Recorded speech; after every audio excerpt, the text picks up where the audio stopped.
ស្រង់ក្រពុំក្រមុំពេញចិញ្ចាមដូចវិញថ្មិញដូចក្រីឆ្នាំទៅនៅស្ទើមើលឃើញខ្ចីស្រាប់តែឆ្នាំថ្មីពេញក្រមុំ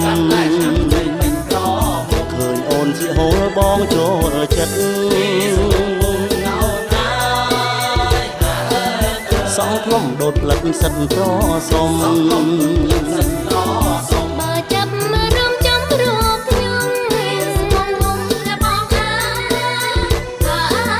សូមកុំចែកចៅតាមផ្លូវធ្លាយប់មិញរំវងត្រង់អៀនម្លេះ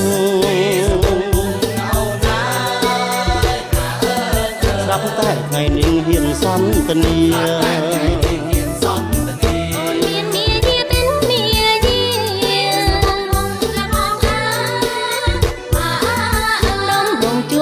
ជាធម្មតា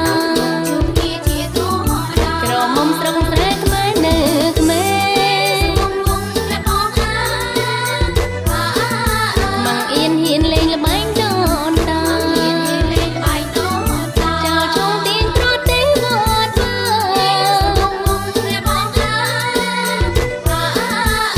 ទួលទេវតារាំងសាឆ្នាំថ្មីយើងជាយុវវ័យសប្បាយណាស់លេងល្បែងចាស់ចាំងប្រជាប្រិយអរគុណគ្រាន់បើសោស្ដាស្រីក្រមុំឆ្នាំថ្មីរីករាយណាស់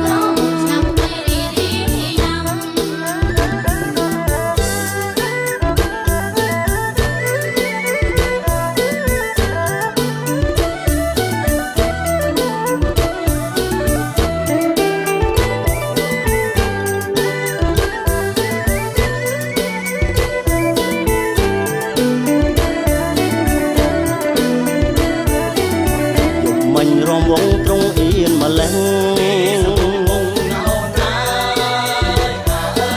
ស្រាប់តែថ្ងៃនេះហ៊ានសន្ទនា